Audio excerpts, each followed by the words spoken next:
മധുരമൊഴിയിലേക്ക് എല്ലാവർക്കും സ്നേഹ സ്വാഗതം. Angeles army മിനിസ്ട്രിയുടെ കുടുംബങ്ങൾക്ക് വേണ്ടിയുള്ള ഒരു സ്നേഹോപഹാരം മധുരമൊഴി. കുടുംബജീവിതം, മക്കളുടെ ഫോർമേഷൻ, ഇതെല്ലാം ഏറ്റവും മധുരകരമാക്കുവാനുള്ള കുഞ്ഞു കുഞ്ഞു സംസാരങ്ങളും ചെറിയ വചനങ്ങളും വിശുദ്ധരുടെ മാതൃകളൊക്കെയായി ഒരു ചെറിയ സായാഹ്നം. ഇതിലേക്ക് എല്ലാവരെയും സ്നേഹപൂർവ്വം സ്വാഗതം ചെയ്തു കൊള്ളുന്നു. ഇത് നമ്മോടൊപ്പം ഉള്ളത് നമ്മുടെ ഏറ്റവും സ്നേഹം നിറഞ്ഞ ജോർജ് ചേട്ടനെ സ്നേഹപൂർവ്വം മധുരമൊഴിയിലേക്ക് സ്വാഗതം ചെയ്യുന്നു. നമ്മോടൊപ്പം ഇന്നുള്ളൊരു കുടുംബം, പുതിയ കുടുംബമാണ്. ബഹുമാനപ്പെട്ട സുനിൽ ഏട്ടനും ബിജിമോൾ ചേച്ചിയുമാണ്. ഇവർ രണ്ടുപേരും ഏഞ്ചൽസ് ആർമിയിൽ ഒത്തിരി വർഷങ്ങളായി ശുശ്രൂഷ ചെയ്യുന്നവരാണ്. ചേട്ടൻ ഏഞ്ചൽസ് ആർമി മാഗസിൻ്റെ എഡിറ്റർ കൂടിയാണ്. ചേട്ടനൊന്ന് കുടുംബത്തെ ഒന്ന് പരിചയപ്പെടുത്താമോ? എൻ്റെ പേര് സുനിൽ എലിയാസ് എന്നാണ്. ഞാൻ കൊല്ലം സ്വദേശിയാണ്. സ്റ്റൈൽ പേരാണ് സുനിൽ എലിയാസ്. ഭാര്യ ബിജിമോളാണ്. ഞങ്ങൾക്ക് 6 മക്കളാണ്, 3 ആണും 3 പെണ്ണും. നല്ല ബാലൻസിങ് ആണ്. 3 ആണും 3 മക്കൾ Jessica, John Paul, Savio, Alphonse, Catherine, Kochu Thresia. ഏറ്റവും കുഞ്ഞു വെച്ച് അല്ല പ്രായം 1.25 വയസ്സ്. അത്രയും കുഞ്ഞ്. ഏറ്റവും മൂത്ത വെച്ചോ? 13 വയസ്സ്. അപ്പോൾ 6 കുഞ്ഞുങ്ങളുള്ള വളരെ സൗഭാഗ്യമായ സന്തോഷമുള്ള ഒരു കുടുംബമാണ് നമ്മോടൊപ്പം ഉള്ളത്. ഒരു നട്ടുച്ചയാണ് രംഗം. സ്ഥലം ഒരു ജ്യൂസ് പാർലർ. ഒരു ജ്യൂസ് കടയിലേക്ക് ഒരു ചെറുപ്പക്കാരനായ വൈദികൻ, എന്തായാലും ഞാനല്ല, ഒരു ചെറുപ്പക്കാരനായ വൈദികൻ ഒത്തിരി ദാഹാർത്ഥനായി കടന്നു വരുന്നു. അദ്ദേഹം ഒരു ജ്യൂസൊക്കെ ഓർഡർ ചെയ്ത് അവിടെ ഇരുന്നപ്പോഴേക്ക് കുറച്ച് ചെറുപ്പക്കാർ, ഒരു പെൺകുട്ടിയും 3-4 ആൺകുട്ടികളും കൂടി, കോളേജിലൊക്കെ പഠിക്കുന്ന ഒരു പെൺകുട്ടിയാണെന്ന് വിചാരിക്കുന്നു, അങ്ങോട്ട് കയറി വന്നു. വളരെ മോശമായ ഒരു വസ്ത്രധാരണം, വളരെ വൾഗർ എന്നൊക്കെ പറയാവുന്ന രീതിയിൽ വളരെ മോശമായ ഒരു വസ്ത്രം ധരിച്ച പെൺകുട്ടിയും അതോടൊപ്പം വളരെ ട്രെൻഡി ആയിട്ടുള്ള കുറച്ച് ചെറുപ്പക്കാരും ഇവരൊരുമിച്ച് ജ്യൂസ് കടയിൽ വന്നിരുന്ന് സംസാരവും കളിയും ചിരിയൊക്കെ പോവുകയാണ്. ഈ വൈദികൻ ഈ പെൺകുട്ടിയെ ചെറുപ്പക്കാരനായ വൈദികൻ ഈ പെൺകുട്ടിയെ കണ്ടപ്പോൾ തന്നെ ഭയങ്കര ഒരു അസ്വസ്ഥത തോന്നി. ഇദ്ദേഹത്തിന് തോന്നി ചെന്നൊന്ന് പറയാം, ഇത്തരം മോശമായ വസ്ത്രം ഒന്നിട്ട് അണിഞ്ഞ് നടക്കരുത്, നമ്മുടെ നാടല്ലേ. അപ്പോൾ ഈ വൈദികൻ വിചാരിച്ചു, അവൾ തിരിച്ചു നീ ആരാണെന്ന് ചോദിച്ചാൽ നീ പോടാ എന്ന് പറഞ്ഞാൽ പെട്ടുപോയി. നീ ആരാണെന്ന് ചോദിച്ചാൽ ഞാനൊരു വൈദികനാണെന്ന് പറഞ്ഞാൽ അടുത്ത മറുപടി അല്ലെങ്കിൽ അച്ഛന്മാർക്കൊക്കെ ഇതേ നോക്കാനുള്ളൂ എന്ന അടുത്ത ഉത്തരം വരും. 2 ചോദ്യത്തിനും പാടുന്നതുകൊണ്ട് ഈ വൈദികൻ ഒന്നുകൂടിയൊക്കെ പ്രാർത്ഥിച്ച് അവിടെ ഇരുന്ന് കുറച്ച് കഴിഞ്ഞപ്പോൾ ജ്യൂസ് കട ആയിരുന്നുകൊണ്ട് അടുത്തിരുന്ന ഒരു ആപ്പിൾ പതുക്കെ ഒന്ന് തൂത്തിട്ട് ആ പെൺകുട്ടി കൊണ്ട് കൊടുത്തിട്ട് പറഞ്ഞു, മോളെ ഇത് കയ്യിലിരുന്നോട്ടെ, പണ്ടൊരു സ്ത്രീ ഇത് കടിച്ചപ്പോൾ ഇച്ചിരി നാണം വന്നായിരുന്നു, എപ്പോഴെങ്കിലും നിനക്കും ഇതിൽ നിന്ന് ഒരനുഭവം കിട്ടിയാൽ രക്ഷപ്പെടുമായിരിക്കും. പ്രിയപ്പെട്ടവരെ, ഇത് നമ്മുടെ മധുരമൊഴിയിലെ വിഷയം ഇത് തന്നെയാണ്, മാന്യമായ വസ്ത്രധാരണം. പ്രത്യേകിച്ച് കുഞ്ഞുങ്ങളുടെ മാന്യമായ വസ്ത്രധാരണം നമ്മൾ കുടുംബത്തിൽ എങ്ങനെ ശ്രദ്ധിക്കുന്നു. വളരെ ഇൻട്രസ്റ്റിംഗ് ആയിട്ടുള്ള എന്നാൽ ഇച്ചിരി സെൻസിറ്റീവ് ആയിട്ടുള്ള ഒരു വിഷയം കൂടിയാണ്. ഒരിക്കൽ കൂടി എല്ലാവരെയും ഈ ഒരു മനോഹരമായ ചിന്തയിലേക്കും സംസാരത്തിലേക്കും അനുഭവങ്ങളുടെ ഷെയറിങ്ങുകളിലേക്കും സ്നേഹപൂർവ്വം സ്വാഗതം ചെയ്യുന്നു. നമുക്ക് ചോദ്യം നമ്മുടെ കുടുംബത്തിൽ നിന്ന് തുടങ്ങാം. 6 മക്കൾ, 3 ആൺകുട്ടികളും 3 പെൺകുട്ടികളുള്ള നിങ്ങളുടെ വസ്ത്രധാരണത്തെ പറ്റിയും മക്കൾ നോക്കുന്നുണ്ടല്ലോ ഉറപ്പായിട്ടും. മക്കൾക്ക് വസ്ത്രങ്ങൾ സെലക്ട് ചെയ്യുമ്പോഴൊക്കെ ഉണ്ടാവുന്ന ചില ബുദ്ധിമുട്ടുകൾ, അല്ലെങ്കിൽ നിങ്ങൾ ഈ പറഞ്ഞ രീതിയിലുള്ള ഒരു മോഡേണിസത്തിൻ്റെ അല്ലെങ്കിൽ ബുദ്ധിമുട്ടുകളൊക്കെ നിങ്ങൾ ഫേസ് ചെയ്യുന്നുണ്ടോ കാര്യമായിട്ട്? ശരിക്കും ഞങ്ങൾ ഡ്രസ്സ് വാങ്ങാൻ പോകുമ്പോൾ നമുക്കറിയാം, പൊതുവേ ആണുങ്ങൾക്ക് അത്ര ക്ഷമയില്ലാത്തവരാണല്ലോ. ഞാൻ മാറിയിരിക്കത്തേ ഉള്ളൂ. ബിജിമോളാണ് കൂടുതലും ഡ്രസ്സ് എടുക്കാനുള്ള. പക്ഷെ കുറേ അധികം സമയം സ്പെൻഡ് ചെയ്യുന്നതായിട്ട് കാണാറുണ്ട്. അപ്പോൾ അതിൻ്റെ കാരണങ്ങൾ ചോദിച്ചപ്പോൾ നമുക്കിന്ന് ചർച്ചയിൽ ഉപകാരപ്പെടുന്നതിൻ്റെ കാരണമാണെന്ന് എനിക്കൊന്ന് ബിജിമോൾ തന്നെ അത് പറയുന്നതായിരിക്കും നല്ലത്. ഞാനിപ്പം ആൺകുട്ടികൾക്ക് വേണ്ടിയിട്ട് ഡ്രസ്സ് സെലക്ട് ചെയ്യുന്നെങ്കിൽ അതിൽ ഒരുപാട് റൈറ്റിങ്സ് അല്ലെങ്കിൽ കാർട്ടൂൺസിൻ്റെ പിക്ചേഴ്സ് അതെല്ലാം ടീഷർട്ടുകളിലും ഷർട്ടുകളിലും ഉണ്ട്. അത് വന്നിട്ട് അത് നമുക്ക് സെലക്ട് ചെയ്യാനായിട്ട് ചില സമയം കളറൊക്കെ നോക്കി ഇഷ്ടപ്പെട്ട് എടുക്കാൻ തുടങ്ങുമ്പോഴായിരിക്കും ഇത് കാണുന്നത്. അപ്പോൾ ഒരുപാട് ബുദ്ധിമുട്ട് ഇങ്ങനെ അനുഭവിക്കാറുണ്ട്. ചിലപ്പോൾ ഒരുപാട് സമയം വേണ്ടി വരാറുണ്ട്. അതുപോലെ തന്നെ പെൺകുട്ടികളുടെ ഡ്രസ്സ് എടുക്കുമ്പോഴും ഇതേ തന്നെ ബുദ്ധിമുട്ടുണ്ട്. അപ്പം ഞാനിങ്ങനെ എന്തെങ്കിലും കുറച്ചുകൂടെ ഒരു ഡീസൻറ്റ് ഡ്രസ്സ് ചോദിക്കുമ്പം അവർ പറയും, ഓ ഇത് സാരമില്ല മാം, ഇതാണ് എല്ലാവരും എപ്പോഴും യൂസ് ചെയ്യുന്നത്, ഇപ്പം എല്ലാവരും ഇതാണ് തരംഗം, ഇതൊക്കെ യൂസ് ചെയ്യാമെന്നോ അവർ പറയാറുണ്ട്. കാര്യം ഇതാണ്, ഒരിക്കലും ഞങ്ങളൊരു ഡോക്ടറിനെ കാണാൻ വെയിറ്റ് ചെയ്യുമ്പോൾ അവിടെ ഒരു ചെറിയ പയ്യൻ ഒരു 4-5 പഠിക്കുകയായിരിക്കും, ഒരു ടീഷർട്ടൊക്കെ ഇട്ട് നല്ല മിടുക്കനായിട്ട് കൂടി നടക്കുന്നു. പക്ഷേ അവൻ്റെ ഷർട്ടിൻ്റെ ബനിയൻ്റെ ബാക്കിൽ എഴുതിയിരിക്കുന്നു ലിറ്റിൽ ഡീമൺ എന്ന് എഴുതിയിരിക്കുന്നത്. കുട്ടിച്ചാത്തൻ. അപ്പോൾ ശരിക്കും അവർക്ക് അവർ ചിന്തിക്കുന്നില്ലായിരിക്കും എൻ്റെ അർത്ഥം എന്താണെന്ന്. പക്ഷേ അങ്ങനെയുള്ള മിക്കവാറും ഡ്രസ്സുകളിൽ അങ്ങനെയുള്ള റൈറ്റപ്സും, അതായത് ഒരു പോസിറ്റീവ് മെസ്സേജ് തരുന്നതല്ല, അങ്ങനെയുള്ള റൈറ്റപ്സും അതുപോലെ ഭയപ്പെടുത്തുന്ന ചില ചിത്രങ്ങളും അങ്ങനെയുള്ള കുറേ സംഭവങ്ങളാണ്. അപ്പോൾ അതുകൊണ്ട് നമുക്ക് ഡ്രസ്സ് സെലക്ട് ചെയ്യാൻ ഒത്തിരി സമയമെടുക്കേണ്ടി വരുന്നു. ഇത് കുഞ്ഞുങ്ങൾക്ക് മാത്രമല്ല കേട്ടോ, എനിക്ക് വളരെ രസകരമായ ഒരു അബദ്ധം പറ്റിയിട്ടുണ്ട് കാര്യത്തിൽ. ഞാൻ ഡിഗ്രി പഠിക്കുമ്പോൾ കോളേജിൽ പഠിക്കുന്ന സമയത്ത് എനിക്കൊരാൾ ഒരു ബ്ലാക്ക് ടീഷർട്ട് ഗിഫ്റ്റ് തന്നു. അപ്പോൾ റൗണ്ട് നെക്ക് ഭയങ്കര സ്റ്റൈലായിട്ട് ടീഷർട്ട്. അപ്പോൾ ഞാൻ നോക്കിയപ്പോൾ എഴുത്ത് എനിക്ക് മനസ്സിലാവുന്നില്ല. അപ്പോൾ ഞാൻ വിചാരിച്ചു ചിലപ്പോൾ ഇറ്റാലിയനോ സ്പാനിഷൊക്കെ ആയിരിക്കും, കാരണം വായിക്കാൻ ഇംഗ്ലീഷ് ലെറ്റേഴ്സൊക്കെ ആണെങ്കിലും അത് നമുക്ക് വായിച്ചെടുക്കാവുന്ന രീതിയിലല്ല, ഇംഗ്ലീഷ് വാക്കെല്ലാം ഉറപ്പാണ്. അപ്പോൾ ഞാൻ കുറേ നാൾ അതിനകത്ത് പ്രത്യേക രീതിയിലുള്ള ഡിസൈനൊക്കെ ഉണ്ട്, ഞാൻ നെഞ്ചത്ത് തന്നെ എഴുത്ത്. ഞാൻ കുറേ നാൾ ഇട്ട് 3 വർഷത്തോളം ഞാൻ ടീഷർട്ട് ഉപയോഗിച്ചായിട്ട് ഞാൻ ഓർക്കുന്നുണ്ട്. അപ്പോൾ ഒരു ദിവസം എനിക്ക് ബാംഗ്ലൂരിൽ പഠിച്ചു എൻ്റെ സുഹൃത്ത് തിരിച്ചു വന്നപ്പോഴാണ് പറഞ്ഞത്, നീ ഇത് നിനക്ക് വായിക്കാൻ പറ്റുമെന്ന് ചോദിച്ചു. ഞാൻ പറഞ്ഞു എനിക്ക് വായിക്കാൻ പറ്റില്ല, 3 വർഷം ഉപയോഗിക്കുന്നു. അവൻ എനിക്ക് വായിച്ചു തന്നു. വായിച്ചത് എഴുതിയിരിക്കുന്നത് മാരിജുവാന ലീഗലൈസ് എന്നാണ്. നിങ്ങൾക്ക് മാരിജുവാന എന്നാന്ന് കാഴ്ചക്കാർക്ക് അറിയായിരിക്കും. കഞ്ചാവ് എന്ന സാധനത്തിൻ്റെ ഇച്ചിരിയൊക്കെ നല്ലൊരു പേരാണ് മാരിജുവാന എന്ന്. കഞ്ചാവ് നിയമപരമായി അംഗീകരിച്ചിരിക്കുന്നു എന്ന് പറയുന്നത് കഞ്ചാവ് കമ്പനിക്കാരുടെ അഡ്വർടൈസ്മെൻ്റ് ആണ്. ഞാൻ അച്ഛനായ 3 വർഷം ഇട്ടുകൊണ്ട് വന്ന ടീഷർട്ടിൽ എഴുതിയിരിക്കുകയാണ്. അത് നേരെ എഴുതിയിരിക്കുന്നത് മാരി കഴിഞ്ഞിട്ട് അവസാനത്തെ വാക്കുകളെടുത്ത് ഇടയ്ക്കിട്ട് പല രീതിയിൽ എഴുതി വെച്ചേക്കുന്നത്. ഇത് ഭയങ്കരമായിട്ടൊരു ഭീകരമായ രീതിയിൽ, അതുപോലെ തന്നെ മോശമായ പടങ്ങൾ. ഞാൻ ഏറ്റവും വേദനയോടെ 2 ടീഷർട്ടുകൾ ഞാൻ ഓർക്കുന്നുണ്ട്. 2 ട്രെയിൻ യാത്രകളിൽ കണ്ടുമുട്ടിയതാണ്. ഒരെണ്ണത്തിൻ്റെ ഒരു കൊച്ചിന്, ഒരു ചെറുപ്പക്കാരൻ്റെ, അവൻ ട്രെയിനിൻ്റെ ബെർത്തിൽ നിന്ന് ഉറക്കം കഴിഞ്ഞ് ഇറങ്ങുന്ന ഞാൻ ടീഷർട്ട് നോക്കി എഴുതിയിരിക്കുന്നത് പ്രകാരമാണ്, my daddy is an ATM. അവൻ്റെ അപ്പം കണ്ട ചങ്കൂട്ടിച്ചാവും. അവൻ്റെ അപ്പൻ അവന് പൈസ കൊടുക്കാനുള്ള യന്ത്രമാണ്. വേറെ ഒന്നും ഒരു പെങ്കൊച്ചിനാണ്, അത്ര മാന്യമല്ല, എന്നാലും പറയാം. പെങ്കൊച്ചിൻ്റെ ടീഷർട്ടിൻ്റെ ഫ്രണ്ടിൽ എഴുതിയിരിക്കുന്നതാണ് ഐ എം എ വെർജിൻ. അതിൻ്റെ താഴെ ബ്രാക്കറ്റിൽ ഇറ്റ്സ് ആൻ ഓൾഡ് ടീഷർട്ട്. വെർജിനാണ്, പക്ഷേ ഇത് പഴയ ഇത് ഒരു ചമ്മലും ഇല്ലാതെ ഒരു ഉളുപ്പും ഇല്ലാതെ നമ്മുടെ പിള്ളേർ ട്രെൻഡ് എന്ന് പറഞ്ഞ് അതങ്ങ് നടക്കുകയാണ്. പക്ഷെ എനിക്ക് തോന്നുന്നു ഈ ജോർജ് ചേട്ടന് ഈ ചോദ്യം ചോദിക്കപ്പെടാൻ പറ്റുന്ന ആളാണ്. ജോർജ് ചേട്ടന് നിങ്ങൾക്ക് 3 അല്ലേ, ഇവിടെ 4 പെമ്മക്കളായിരുന്നു.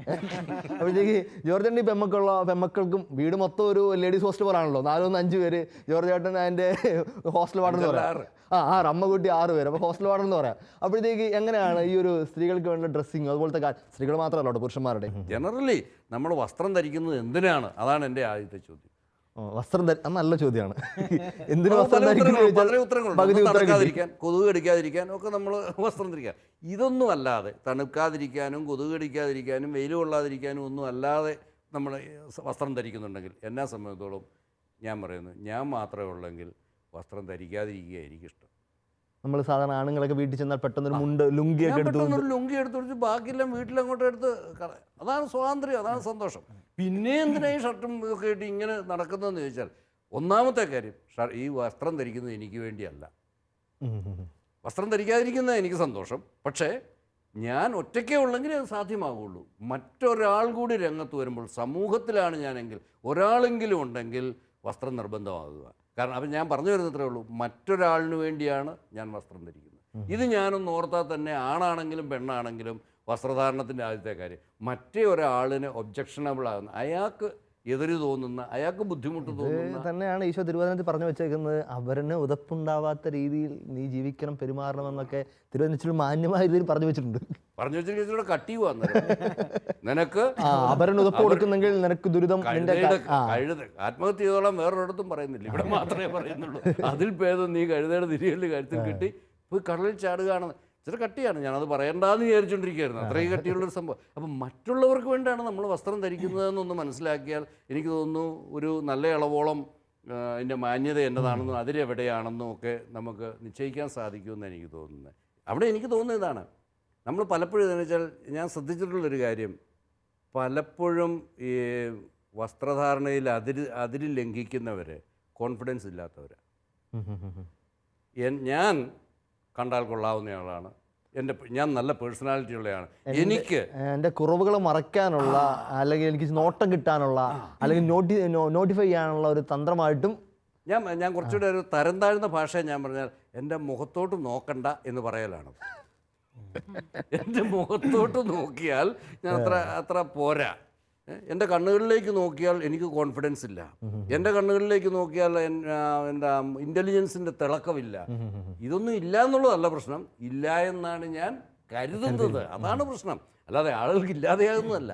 ഞാൻ എന്ത് കരുതുന്നു അതാണ് എന്നെ സംബന്ധിച്ചോളം പ്രശ്നമായി മാറി. ഇങ്ങനെയുള്ളവർ വേറെ എന്തെങ്കിലുമൊക്കെ കോലം കെട്ടി ശ്രദ്ധകൾ അങ്ങോട്ട് തിരിക്കുക എന്ന് വെച്ച് കഴിഞ്ഞാൽ എന്നാ കണ്ണ് കിട്ടാതിരിക്കാൻ വേണ്ടിയിട്ട് കോലം വെക്കുന്നു എന്ന് പറഞ്ഞ പോലെ. കാരണം കോലം വെച്ച് കഴിഞ്ഞാൽ പിന്നെ നെല്ലയിലോട്ടോ നമ്മുടെ വിളയിലോട്ടോ ആരും നോക്കുകയല്ലോ, കോലത്തെ നോക്കി വെച്ച് പൊക്കോളും.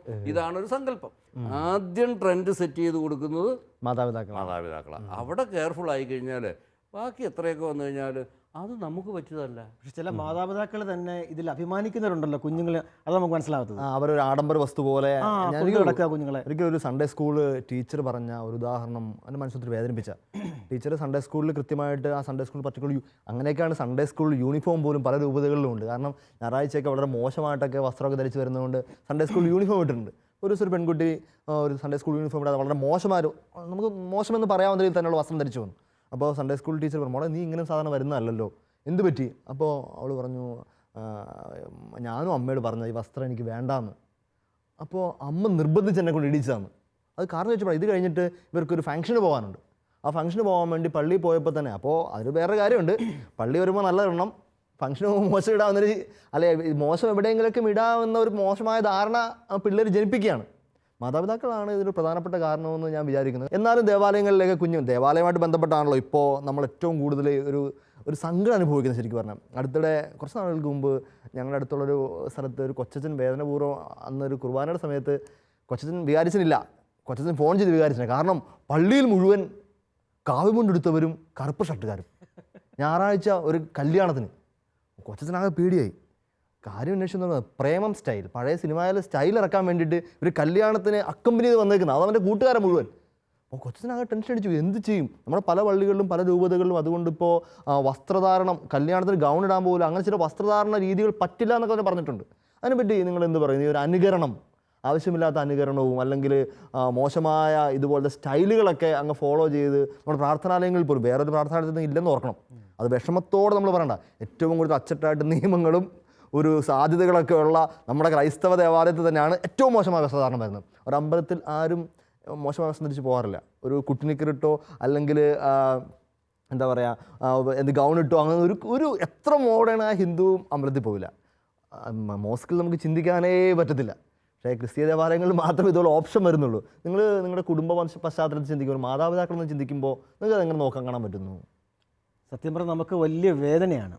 പള്ളികളൊക്കെ പോകുമ്പോൾ തന്നെ നമുക്ക് മനസ്സിലാകാത്തൊരു കാര്യമുണ്ട്. ഈ മാതാപിതാക്കൾ ഇങ്ങനെയുള്ള ഡ്രസ്സ് അവർക്ക് എങ്ങനെ വാങ്ങിക്കൊടുക്കാൻ പറ്റുന്നു? ഉള്ളതെല്ലാം ഇട്ടുകൊണ്ടുവരാൻ പറ്റത്തുള്ളൂ കുഞ്ഞുങ്ങൾക്ക് ഇല്ലാത്ത പറ്റത്തില്ല. അവർ തനിയെ പോയി വാങ്ങാറില്ല ഡ്രസ്സ്. പ്രത്യേകിച്ച് കുട്ടികൾ ഒരു പ്രായം വരെ പേരൻസ് പോയാണ് ഡ്രസ്സ് പർച്ചേസ് ചെയ്യുന്നവർക്ക്. അപ്പോൾ ഇത് കുഞ്ഞുങ്ങളെ നമ്മൾ പറഞ്ഞിട്ട് കാര്യമില്ല. അപ്പോൾ ഞാനൊരു അധ്യാപകനാണ്. പലപ്പോഴും സ്കൂളുകളിൽ ഈ ബർത്ത്ഡേ ഒക്കെ ആകുമ്പോൾ അവർക്കൊരു കൺസെഷൻ കൊടുക്കും, അന്ന് കളർ ഡ്രസ് ഇട്ടുകൊണ്ടുവരാൻ. ഞാൻ സത്യം പറഞ്ഞ ഒരിക്കൽ സഹികെട്ടിട്ട് ഒരു പേരൻസിനെ വിളിച്ച് ഞാൻ പറഞ്ഞു, ദയവ് ചെയ്ത് ഇതൊരു മിക്സഡ് സ്കൂളാണ്, ഇങ്ങനെയൊക്കെ ഡ്രസ്സ് ചെയ്തുകൊണ്ട് എന്തിനാണ് നിങ്ങൾ മക്കളെ സ്കൂളിൽ വിടുന്നത്? അതെന്ത് മോശമായ ഒരു മെസ്സേജ് കൊടുക്കുന്നത്. അതെങ്ങനെ എനിക്ക് മനസ്സിലാകത്തേ, ഞങ്ങൾക്ക് മനസ്സിലാകത്തേ ഉള്ളൂ. മാതാപിതാക്കൾക്ക് എങ്ങനെ ഇത്തരത്തിൽ ഡ്രസ്സ് വാങ്ങിക്കൊടുക്കാൻ പറ്റും? എന്താ അവരുടെ കുഴപ്പം? അവർക്കൊരു സെൻസ് ഇല്ലേ, ഒരു ബോധമില്ലേ? നമുക്ക് മനസ്സിലാവും, സത്യമായിട്ടോ നമുക്ക് മനസ്സിലാവുന്നില്ല.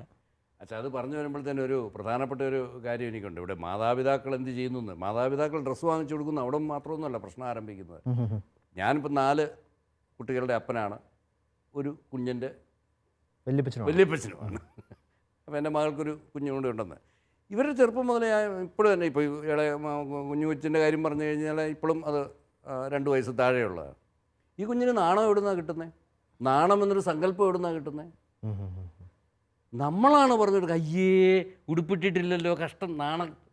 ഇതാണ് ക്രമേണ 2 വയസ്സ് 3 വയസ്സ് 4 വയസ്സൊക്കെ ആകുമ്പോഴത്തേനുമാണ് ഈ നാണത്തെക്കുറിച്ച് ഈ ബോധ്യം കൊടുക്കുന്നത്. നമ്മൾ ഏതളവോളം നാണം കൊടുക്കുന്നു ആ അളവോളം കൊച്ചിന് നാണമുള്ളൂ, മനസ്സിലാകത്തുള്ളൂ. ഇനി ഭാവിയിലും അതേ ഉള്ളൂ. ഈ പ്രായത്തിലുള്ള കുട്ടികളെ, അത് ആൺകുട്ടി ആയിക്കോട്ടെ പെൺകുട്ടി ആയിക്കൊള്ളട്ടെ, നമ്മളിപ്പോൾ മലർന്നു കിടക്കുന്ന കുഞ്ഞിനെ ഫുൾ സ്യൂട്ട് ഇടിപ്പിക്കണം എന്നുള്ള അർത്ഥത്തിലല്ല ഞാൻ പറയുന്നത്. പക്ഷേ ഈ ഫുൾ സ്യൂട്ട് ഉണ്ടോ ഇല്ലയോ എന്നുള്ളതല്ല. നമുക്ക് അയഞ്ഞ വസ്ത്രം വേണം, കുഞ്ഞുങ്ങൾക്ക് കീറി കിടക്കാൻ, ഇതെല്ലാം വേണം. പക്ഷെ ഇതിനെല്ലാം വിപരീതമായിട്ട് നമ്മൾ ചിലപ്പോൾ ചില പഴയ കാബറേ ഡാൻസുകാരിയോ അല്ലെ അതിനനുസരിച്ച് കൂടെ നിൽക്കുന്നവനെയോ ഒക്കെ ഓർമ്മിപ്പിക്കുന്ന വിധത്തിലുള്ള 5 വയസ്സോ 6 വയസ്സോ കുട്ടിക്ക് കാണുള്ളൂ. ആ കുട്ടിയെ കണ്ടിട്ട് ആർക്കും പ്രലോഭനം ഉണ്ടാകുന്നൊന്നും അല്ല ഞാൻ പറയുന്നത്. പക്ഷെ ആ കുട്ടിക്ക് വസ്ത്രധാരണത്തെക്കുറിച്ചൊരു മോശമായ കൺസെപ്റ്റ് കൊടുത്തു കഴിഞ്ഞു. ഇനി നാളെ നിങ്ങൾക്ക് ആ കുഞ്ഞിനെ തിരുത്തിയെടുക്കാൻ കൊച്ചിന്റെ കാല് മറക്കണം കൈ മറക്കണം എന്ന് പറഞ്ഞാൽ കൊച്ചിന് കുഞ്ഞിലത് കിട്ടിയില്ലെങ്കിൽ അത് ഉറപ്പായിട്ടും വരില്ല. തോന്നുകയില്ല. അപ്പോൾ ഇവിടെയാണ് നമ്മൾ ഈ ട്രെൻഡ് സെറ്റിംഗ് എന്നൊക്കെ പറയുന്ന മാതാപിതാക്കളാണ് ട്രെൻഡ് സെറ്റ് ചെയ്യുന്നതെന്ന് ഞാൻ പറഞ്ഞ കാര്യം ഇതുകൊണ്ടാണ്. ഇത് നമ്മൾ ശരിയായിട്ട് സെറ്റ് ചെയ്ത് കഴിഞ്ഞാൽ ശരിയാണ്. ഈ എന്താ പിയർ പ്രഷർ എന്ന് പറയുന്ന സംഭവമൊക്കെ ഉണ്ട് അപ്പുറത്തും ഇപ്പുറത്ത്. പക്ഷേ പിയർ പ്രഷർ എന്ന് പറയുന്നത് നമ്മൾ പേടിക്കുന്നതിനാ. പിയർ പ്രഷർ ഇങ്ങോട്ട് മാത്രമേ ഉള്ളൂ, അങ്ങോട്ടാകാം, തിരിച്ചും കൊടുക്കാം. നമുക്ക് ട്രെൻഡ് സെറ്റർ ആവാം. നമുക്ക് എനിക്കത് പറയാൻ പറ്റും, ധൈര്യമായിട്ട് എനിക്ക് പറയാൻ പറ്റുമെന്ന് എനിക്ക് തോന്നുന്നതാണ്. 4 പെൺപിള്ളേരാണ് എനിക്കുള്ളത്. ആ 4 പേരും അവർ പഠിച്ചിരിക്കുന്ന കോളേജിലോ അല്ലെ അവരായിരിക്കുന്ന ഇടവകയിൽ അവരുടെ വേദപാഠ ക്ലാസ്സിലോ ഇവിടെയൊക്കെ അവരൊരു ഫാഷൻ മോഡലായിരുന്നു. എന്ന് പറഞ്ഞാൽ മാതാപിതാക്കൾ പോലും അവിടുത്തെ കൊച്ചായിട്ടോ എന്നാൽ അത് സ്വീകാര്യം. അപ്പോൾ അങ്ങനെ ഒരു ഇതായിട്ട് വരും. ആ കൊച്ചത് ഇട്ടപ്പം നന്നായി. ഇവിടെയൊക്കെ ദൈവത്തിൻ്റെ സഹായം നമ്മുടെ കൂടെയുണ്ട്. നമ്മൾ മാന്യമായ വസ്ത്രം നമ്മൾ തിരഞ്ഞെടുത്ത് മാന്യതയിൽ സൗന്ദര്യമില്ലെന്നാര് പറഞ്ഞു? മാന്യതയിൽ സൗന്ദര്യമില്ലെന്നാര് പറഞ്ഞു? മുഖത്ത് സൗന്ദര്യമില്ലെന്നാര് പറഞ്ഞു? നമ്മളൊരാളിനെ കാണുമ്പോൾ സാധാരണ ഇപ്പോൾ പറയാറുള്ള ഒരു ഇതുണ്ട്, ആണുങ്ങളുടെ നോട്ടത്തെക്കുറിച്ചാണ് പലപ്പോഴും ഇപ്പോൾ കംപ്ലൈൻ്റ് ഉണ്ട്. അതിനെക്കുറിച്ചാണല്ലോ നമ്മൾ 14 സെക്കൻഡിൻ്റെ കണക്കുമൊക്കെ പറയുന്നത്. അപ്പോൾ അവിടെ വരുന്ന ഒരു സ്ത്രീ അതിനെക്കുറിച്ച് പ്രതികരിച്ച ഒരു രംഗം ഞാൻ ഓർക്കുക. ഞാൻ സ്ത്രീയാണ് എന്ന് എന്നെ ഓർമ്മിപ്പിക്കുന്ന തരത്തിലുള്ള നോട്ടം പുരുഷൻ്റെ ഭാഗത്തുനിന്നുണ്ടാകരുത്. വളരെ അർത്ഥവത്തായ ഒരു ഇതാണ് നോട്ടം. എങ്ങനെയൊക്കെ എന്താണ് ചീത്ത നോട്ടം, എന്താണ് നല്ല നോട്ടം. സ്ത്രീയെ നോക്കരുതെന്ന് പറയാൻ പറ്റില്ല. സ്ത്രീയെ നോക്കാതെ നമുക്ക് ജീവിക്കാൻ പറ്റില്ല. സ്ത്രീയെ നോക്കിയേ പറ്റൂ. സ്ത്രീയെയാണ് നോക്കേണ്ടത്. സ്ത്രീയെ നോക്കി പഠിക്കണമെന്നും കൂടെ ഞാൻ പറയും. കാരണം കൾച്ചറിൻ്റെയൊക്കെ മിക്കപ്പോഴും ഐക്കണോ അല്ലെങ്കിൽ കസ്റ്റോഡിയനോ ഒക്കെ സ്ത്രീയാണ് എന്നെനിക്ക് തോന്നാറുണ്ട്. അപ്പോൾ സ്ത്രീയെ നോക്കണം. പക്ഷേ നോക്കുന്നത് എങ്ങനെയായിരിക്കണം എന്നുള്ളതാണ് പ്രശ്നം. ഇവിടെയാണ് ഞാൻ പറയുന്നത് സ്ത്രീയും ഇതൊന്നും ഓർക്കണം. എന്നെ എങ്ങനെ നോക്കണം എന്ന് ഒരു തീരുമാനം എടുക്കേണ്ട കാര്യമുണ്ട്. ഇവിടെ ഞാൻ പറയുന്നത് വേറെ നിയമങ്ങൾ ആ സ്ത്രീയാണോ പുരുഷനെയാണോ അതിൻ്റെ അകത്തെ വ്യത്യാസങ്ങളൊന്നുമല്ല പറയുന്നത്. നമ്മൾ പ്രദർശിപ്പിക്കാറുള്ളത് എന്തുവാ? വിൽക്കാനുള്ള സാധനങ്ങളാണ് നമ്മൾ പ്രദർശിപ്പിക്കുക. നമ്മൾ മാല സ്വർണ്ണക്കടയിൽ മാല ചില്ലിലിട്ടിങ്ങനെ നമ്മുടെ ആരുടെയും വീട്ടിൽ നമ്മൾ അലമാരിക്കകത്തത് ഭദ്രമായിട്ട് അല്ലേ, അല്ലെങ്കിൽ തലവണക്കീഴ് അങ്ങനെ എത്തിപ്പെടാത്ത സ്ഥലത്താണ് കള്ളം വന്നാൽ എത്തിപ്പെടാത്തടത്ത് നോക്കുമ്പം ആഭരണക്കടയിൽ ഇതിങ്ങനെ നിരത്തി പ്രദർശിപ്പിക്കും. വ്യത്യാസം എന്നാ വെച്ചാൽ അങ്ങനെ പ്രദർശിപ്പിച്ചിരിക്കുന്നിടത്ത് വന്ന് അതിന് എന്നാ വിലയാന്ന് എനിക്ക് നോക്കാം. നിങ്ങൾക്ക് എതിര് പറയാൻ പറ്റില്ല. ഞാനതൊന്ന് കനമുള്ളതാണോ എന്നൊന്ന് പിടിച്ചു നോക്കിയാലോ? ഇല്ലേ, ഇത് വിൽപ്പനയ്ക്ക് വെച്ചിരിക്കുന്നത്. അപ്പം വിൽപ്പനയ്ക്ക് വെച്ചിരിക്കുന്നു എന്നൊരു തോന്നൽ ഉണ്ടാവുന്ന ഏതൊരു വസ്തുവിനെ ആളുകൾ അത്തരത്തിലേ നോക്കുകയുള്ളൂ. ഇത് ഞാനൊന്ന് മനസ്സിലാക്കി കഴിഞ്ഞാൽ എന്നെ തന്നെ വിൽപ്പനയ്ക്ക് വെച്ചിരിക്കുകയാണോ? അല്ലല്ലോ, അല്ല. അപ്പോൾ എന്നെ എങ്ങോട്ടാണ് എൻ്റെ ആൾക്കാർ? എൻ്റെ കണ്ണിലേക്ക് ആളുകൾ നോക്കണം. എൻ്റെ ചെറുപ്പത്തിൽ തന്നെ എനിക്ക് കിട്ടിയൊരു എൻ്റെ കൂട്ടുകാരെല്ലാവരും കിട്ടിയ നല്ല കൂട്ടുകാരായിരുന്നു. അവരിലൂടെ എനിക്ക് കിട്ടിയ ഒരു സ്ത്രീയെ എപ്പോഴും നോക്കുമ്പോൾ അവൾ നമ്മളെ മാനിക്കണമെങ്കിൽ അവളുടെ കണ്ണിലേക്കേ നോക്കാവുള്ളൂ. ഒരു സ്ത്രീയെ നോക്കുമ്പോൾ അവളുടെ കണ്ണിലേക്കേ നോക്കാവുള്ളൂ. അവളുടെ കണ്ണിലേക്ക് നോക്കാനുള്ള തൻ്റെ ഒരുത്തം കാണിച്ചാൽ അവളുടെ ബഹുമാനം നമ്മൾ നേടിയെടുത്തു. ഇത് നമ്മൾ വസ്ത്രധാരണം ചെയ്യുമ്പോഴും നമ്മൾ ഓർക്കണം. എൻ്റെ കണ്ണിലേക്ക് വേണം നോക്കാൻ. അത് ഞാനും നോക്കണം. എൻ്റെ വസ്ത്രധാരണ രീതി അങ്ങനെയാണ്. അത് ആണുങ്ങളാണെങ്കിലും പെണ്ണുങ്ങളാണെങ്കിലും. കഴിഞ്ഞിടയ്ക്ക് ആരോ പറയുന്നത് കേട്ടു, ഇപ്പോഴത്തെ ഒരു ചില വസ്ത്രധാരണ രീതിയുണ്ട്, ലോ വേസ്റ്റ്. അത് ആണാണെങ്കിലും പെണ്ണാണെങ്കിലും. ആൺപിള്ളേർ ഒട്ടും പുറയിലല്ല. അപ്പോൾ ഒരു പയ്യനോട് അതിനെക്കുറിച്ച് ഒരാൾ ചോദിച്ചപ്പോൾ, എടാ നീ അണ്ടർവെയറിൻ്റെ ബ്രാൻഡ് നെയിം ഒക്കെ കാണിച്ചു നടക്കുന്നത് എന്താണെന്ന് ചോദിച്ചപ്പോൾ അവൻ പറഞ്ഞ ഞാൻ പറയാം അവർ ഉറപ്പായിട്ട് പറഞ്ഞിട്ട് ഉത്തരവായിരിക്കും. ഇത്രയും വിലയുള്ള സാധനമൊക്കെ ഞാൻ മേടിച്ചിട്ട് എന്തിനാകത്തിട്ട് ഇത് സ്ഥിരം പിള്ളേർ കോളേജുകളിൽ അടിക്കുന്ന ഡയലോഗാണ്. അപ്പോൾ നോക്കി അത്തരം ഒരു രീതിയിലുള്ള ഒരു വസ്ത്രധാരണത്തെയാണ് ഞാൻ പറഞ്ഞു വരുന്നത്. പക്ഷെ ഇവിടെ എനിക്ക് തോന്നുന്നത് ഈ അപ്പന് റോൾ ഉണ്ടെന്ന് തോന്നുന്നു. ഇപ്പം ബിജുമോള് ഡ്രസ്സ് വാങ്ങിച്ചു കഴിയുമ്പം അവസാനം എൻ്റെ അടുത്തും ചോദിക്കും ഇത് എങ്ങനെയുണ്ട് എന്ന് പറഞ്ഞ്. ഞങ്ങൾ പ്രാർത്ഥിച്ചുകൊണ്ടാണ്, പ്രത്യേകിച്ച് മാതാവിനോട് പ്രാർത്ഥിച്ചുകൊണ്ടാണ് ഡ്രസ്സ് എടുക്കാനായിട്ട് പോകുന്നത്. ജീവിതത്തിൽ ആദ്യമായിട്ടാണ് ഈ ഒരു സംഭവം ഞാൻ കേൾക്കുന്നത്. ചേച്ചി തുടർന്നു, അതിന് എക്സ്പ്ലനേഷൻ ആവശ്യമില്ല. പിന്നെ കുറച്ച് സമയം എടുത്താലും ഞങ്ങൾ സമയം എടുത്ത് തന്നെ നോക്കും. പിന്നെ എടുത്തു കഴിഞ്ഞിട്ട് ഞാൻ അവസാനം അപ്പേനെ വിളിച്ചിട്ട് അപ്പയുടെ ഒരു ഡിസിഷന് വേണ്ടിയിട്ട് വെയിറ്റ് ചെയ്യും. അപ്പോൾ ഒരു ഫൈനൽ ഇത് അപ്പയുടെ കണ്ണിലൂടെ എങ്ങനെ കാണുന്നു എന്നുള്ളത്. അപ്പൻ മക്കളും ഭാര്യയും ഒക്കെ എങ്ങനെ വസ്ത്രധാരണം, അത് വളരെ നല്ലൊരു ശക്തമായൊരു ഇത്. അപ്പനെന്ന് പറയുന്നത് സ്വർഗത്തിലിരിക്കുന്ന അപ്പനും കൂടി ഇത് കാണുന്നുണ്ട് എന്നതിൻ്റെ പ്രാർത്ഥനാപൂർവ്വം പോകുമ്പോൾ ഇത് കാണുന്നുണ്ട്, ഒരു ഉറപ്പ് നൽകുന്നതിൻ്റെ ഇതും കൂടിയാണ്. അത് തന്നെയല്ല എനിക്ക് തോന്നുന്നു. ഇതിനകത്ത് വേറൊരു ആംഗിളും കൂടി ഉണ്ടെന്ന് തോന്നുന്നു ഈ അപ്പനെ കാണിക്കുന്നതിനകത്ത്. എൻ്റെ വീട്ടിൽ ദൈവാനുഗ്രഹത്താൽ ആണായിട്ട് ഞാൻ മാത്രമേ ഉള്ളൂ. അപ്പം പുരുഷ ആംഗിളിൽ കാണണമെങ്കിൽ ഞാൻ മാത്രമേ ഉള്ളൂ. അപ്പോൾ എൻ്റെ മക്കൾക്ക് ഏതെങ്കിലും ഡ്രസ്സ് വാങ്ങിച്ചപ്പോൾ ഞാനും കൂടെ കൂടിയായിരിക്കാം വാങ്ങിയത്, അല്ലെങ്കിൽ അമ്മ വാങ്ങിയതായിരിക്കും, എങ്ങനെയായിക്കോട്ടെ, അല്ല അവർ തന്നെ സെലക്ട് ചെയ്തു. അവരെ ഡ്രസ്സും കൊണ്ട് വന്നു കഴിഞ്ഞാൽ അത് ഇട്ട് കഴിഞ്ഞ് പുറത്തേക്ക് പോകുന്നതിന് മുമ്പ്, പള്ളിയിലേക്കായിക്കോട്ടെ കോളേജിലേക്കായിക്കോട്ടെ എങ്ങോട്ടെങ്കിലും ഇറങ്ങുന്നതിന് മുമ്പ്, അവരെ ഇറങ്ങുന്നതിന് മുമ്പ് ഒരു ഫൈനൽ സ്ക്രീനിങ് എന്ന് പറയുന്നത് പോലെ അമ്മ എൻ്റെ അരിയോട്ട് പറഞ്ഞു വിടും, നിങ്ങൾ പോയി ഡായിയെ ഒന്ന് കാണിച്ചിട്ട് പോകും. ഞാൻ കുഴപ്പമില്ല, കൊള്ളാം, നല്ല ഉടുപ്പാണല്ലോ എന്ന് പലപ്പോഴും പല പ്രാവശ്യം അങ്ങനെ പറ്റുമോ.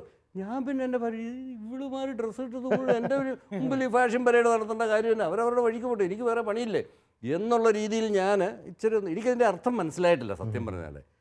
അന്നേരം എൻ്റെ ഭാര്യ എന്നോട് പറഞ്ഞു തരികയാണ്, ഞാൻ ചോദിച്ചത് നിനക്കങ്ങ് നോക്കി കൊള്ളാമെന്ന് പറഞ്ഞിട്ടേ പറയും, ഇനിമേ എൻ്റെ തലേന്ന് ഒരു ഭാരം ഒഴിവാക്കാനാണ് എൻ്റെ ശ്രമം. എൻ്റെ ഭാര്യ എനിക്ക് പറഞ്ഞു, ഒരു പുരുഷൻ്റെ നോട്ടം അതെങ്ങനെയാണ് എൻ്റെ കുഞ്ഞിൻ്റെ മേൽ വീഴുന്നതെന്നറിയാൻ ഇത് നോക്കിയാലേ പറ്റുള്ളൂ, അല്ലാതെ ഞാൻ നോക്കിയാൽ പറ്റില്ല. ഇതൊരു അപ്പന് റോളുണ്ട്. കാരണം ആണിൻ്റെ ആംഗിളിൽ നോട്ടം എങ്ങനെ വരുന്നു, അത് മകളാണ്. ആ മോളെ ഷോൾ കൂടി ഇടാതെ പോട്ടെ, അല്ലേ മോളെ ഇത് വിട്ടേരെ, ഇത് നമുക്ക് പറ്റിയതല്ല, ഇത് നമുക്ക് എന്തെങ്കിലും ലൂസാക്കാൻ പറ്റുമോ അല്ലെങ്കിൽ എന്തെങ്കിലും ചെയ്യാൻ പറ്റുമെങ്കിൽ, ഇല്ലെങ്കിൽ ലീവ് ഇറ്റ്, അത് കളഞ്ഞേരെ എന്നൊരു ഇതില്ല. കാരണം എനിക്കറിയാം അവർ റോഡിലോട്ട് ഇറങ്ങിക്കഴിഞ്ഞാൽ അപ്പുറത്ത് നിൽക്കുന്ന പയ്യൻ എങ്ങനെയാണ് ഇവിടെ നോക്കാൻ പോകുന്നതെന്ന് എനിക്കറിയാം. കാരണം ഞാനൊരു പുരുഷനായതുകൊണ്ട് എനിക്കറിയൂ. നമ്മൾ സാധാരണ ഈ വസ്ത്രധാരണം എന്ന് പറയുമ്പോഴത്തേക്ക് നമ്മളെപ്പോഴും നമ്മൾ നോർമൽ ചിന്തിക്കുന്ന വെളിയിലിറങ്ങിയ വസ്ത്രം ഇടുന്നതോ, ഭയങ്കര ട്രെൻഡ് വസ്ത്രം ഇടുന്നോ, അല്ലെങ്കിൽ ഭയങ്കര ഫാഷണബിളായിട്ട് നടക്കുന്നോ, അതൊക്കെ. പക്ഷേ എനിക്ക് തോന്നുന്നു അതിൻ്റെയൊക്കെ വലിയൊരു മറുപുറമുണ്ട്. നമ്മുടെ ആഡംബരം എന്നൊരു സാധനം കൊണ്ട്, ആഡംബരവും ലാളിത്യവും നമ്മൾ കോൺഫ്ലിക്റ്റഡ് കാര്യങ്ങളാണല്ലോ. എനിക്കൊന്ന് വസ്ത്രധാരണത്തെ പറ്റി നമ്മൾ കുഞ്ഞുങ്ങളുടെ കാര്യം ചർച്ച ചെയ്യുമ്പോൾ നമ്മൾ കുഞ്ഞുങ്ങളെ അതും കൂടി ബാല്യം മുതൽ പഠിപ്പിക്കുന്നു വിചാരിക്കുന്നു. ഞാനൊരു +2 ഒക്കെ പഠിക്കുന്ന ഒരു ചെറുപ്പക്കാരനിൽ നിന്ന് കേട്ട ഒരു സംഭവം എന്നെ വല്ലാതെ വേദനിപ്പിച്ചതാണ്. അവന് നേരത്തെയൊക്കെ സ്കൂളുകളിൽ ബുധനാഴ്ച ദിവസങ്ങളിൽ യൂണിഫോം ഇടണ്ട എന്ന് പറയുന്ന സെറ്റപ്പ് ഉണ്ട്. ഇപ്പോൾ എല്ലാ ദിവസവും തന്നെ സ്കൂൾ യൂണിഫോം വേണം. നേരത്തെ +2 ബുധനാഴ്ച. അപ്പോൾ ഇവൻ പറയാണ്, പക്ഷേ എനിക്ക് ബുധനാഴ്ച എന്ന് പറയുന്നത് ഇഷ്ടമില്ല. അല്ലെങ്കിൽ സ്കൂളിലൊക്കെ അറിയപ്പെടുന്ന സ്മാർട്ടായ എല്ലാ കാലം മുമ്പിൽ നിന്നൊരു പയ്യനാണ്. അപ്പോൾ ഞാൻ പറഞ്ഞത്, അച്ഛൻ എനിക്ക് ബുധനാഴ്ച ഇഷ്ടമില്ല. ഞാൻ പറഞ്ഞല്ലോ, ബുധനാഴ്ച ഇഷ്ടമാണല്ലോ, കാരണം അന്ന് യൂണിഫോം ഇട്ട് ഇൻഷർട്ടൊക്കെ ചെയ്ത് അലമ്പ് കാണിച്ച് വരണ്ടല്ലോ. അതുകൊണ്ടല്ല അച്ഛാ, എനിക്ക് സത്യം പറഞ്ഞാൽ ഒരേ ഒരു ഷർട്ടേ ഉള്ളൂ. ഞാനതുകൊണ്ട് ഈ എല്ലാ ബുധനാഴ്ചയും ഒരേ ഷർട്ടാണ് ഇടുന്നത്. അപ്പോൾ എല്ലാവരും കൂട്ടുകാർ, അപ്പോൾ അവൻ പറഞ്ഞു, എനിക്ക് സ്കൈ ബ്ലൂ ഷർട്ടാണ് ആകെ ഉള്ളത്. അപ്പോൾ എന്നോട് കൂട്ടുകാരൊക്കെ ചോദിക്കും, പെമ്പിള്ള ദിവസമാണ്, പെമ്പിള്ള നീ എന്താ എല്ലാ ദിവസം സ്കൈ ബ്ലൂ ഷർട്ട് ഇട്ടുകൊണ്ട് വരുന്നത്? ഇപ്പോൾ എന്നിട്ട് കള്ളത്തിനും പറഞ്ഞു പിടിച്ച് നിൽക്കാൻ വേണ്ടി, എൻ്റെ അമ്മയ്ക്ക് ഏറ്റവും ഇഷ്ടം സ്കൈ ബ്ലൂ ആണ്, അതുകൊണ്ട് എനിക്ക് 2-3 സ്കൈ ബ്ലൂ ഷർട്ടും അമ്മ മേടിച്ച് തന്നിട്ടുണ്ട്. ഞാനത് മാറി ഇട്ടുകൊണ്ട് വരുന്നത്. ഇവൻ പറയാം, അച്ഛാ നാണക്കേടുകൊണ്ട് ഞാൻ കള്ളത്തരം പറഞ്ഞതാണ്. പക്ഷേ ഇത് എനിക്ക് തോന്നുന്നു, ഇത് നമ്മൾ തീർച്ചയായിട്ടും എല്ലാ ഫാമിലീസും, പ്രത്യേകിച്ച് ഈ വസ്ത്രമൊക്കെ നമ്മൾ മേടിക്കാനായിട്ട് കടകളിലേക്ക് പോകുമ്പോൾ കുടുംബങ്ങൾക്ക് ആലോചിക്കേണ്ട ഒരു ഫാക്റ്റാണ്. എവിടം വരെ പോകാം, ഏതറ്റം വരെ നമുക്ക് ഇപ്പോൾ എല്ലാം ബ്രാൻഡ് സാധനങ്ങൾ മാത്രമേ ഇടൂ എന്നൊക്കെ വിചാരിക്കുന്ന ആൾക്കാരൊക്കെ ഉണ്ട്. എല്ലാത്തിൻ്റെ സൈഡിൽ LPയുടെയും അല്ലെങ്കിൽ ആരോസിൻ്റെയും ചിഹ്നമില്ലെങ്കിൽ ഇടാത്ത ഷർട്ട് ഇടാത്തവരും, അല്ലെങ്കിൽ കാലേ നൈക്കിൻ്റെയോ ഇതിൻ്റെയൊക്കെ ഐക്കണില്ലെങ്കിൽ ചെരുപ്പിടാത്ത കുഞ്ഞുങ്ങളെ കണ്ടിട്ടുണ്ട്. അപ്പോൾ നിങ്ങളൊരു ഒരു ആവറേജ് ഫാമിലി എന്ന നിലയിൽ, നിങ്ങൾ ഫിനാൻഷ്യൽ അത്ര ഹൈ ആയ ഫാമിലി എന്താണെന്ന് ഞാൻ വിചാരിക്കുന്നു. അപ്പോൾ ഈ ഒരു ഫാമിലി നിങ്ങൾ എങ്ങനെ ഇതിനെ ഒന്ന് ഈ ആഡംബരത്തെയും ലാളിത്യത്തെയും നോക്കിക്കാണുന്നു? നമ്മളങ്ങനെ ഒരു ആഗ്രഹം നമുക്കുള്ളത്, നമുക്കൊന്ന് വലിയ ആഡംബരത്തിലേക്ക് പോകാൻ നമുക്ക് പറ്റില്ല, പക്ഷേ തീരെ ലോ ക്വാളിറ്റി ഉള്ള മോശം സാധനങ്ങൾ എപ്പോഴും വാങ്ങേണ്ടി വരും. അപ്പം അതുകൊണ്ട് ഒരു ആവറേജ്, ഒരിക്കലും അവർക്ക് തോന്നരുത് വലിയ സംഭവമാണെന്ന് തോന്നാൻ വേണ്ടി മാത്രമല്ല, ഒരു മീഡിയം എന്നാൽ നല്ല സാധനമാണെങ്കിൽ തന്നെയും വലിയ വില ഇല്ലാത്ത ഒരു മീഡിയം റേഞ്ചിലുള്ളതാണ് നമ്മൾ നോക്കുന്നത് പലപ്പോഴും.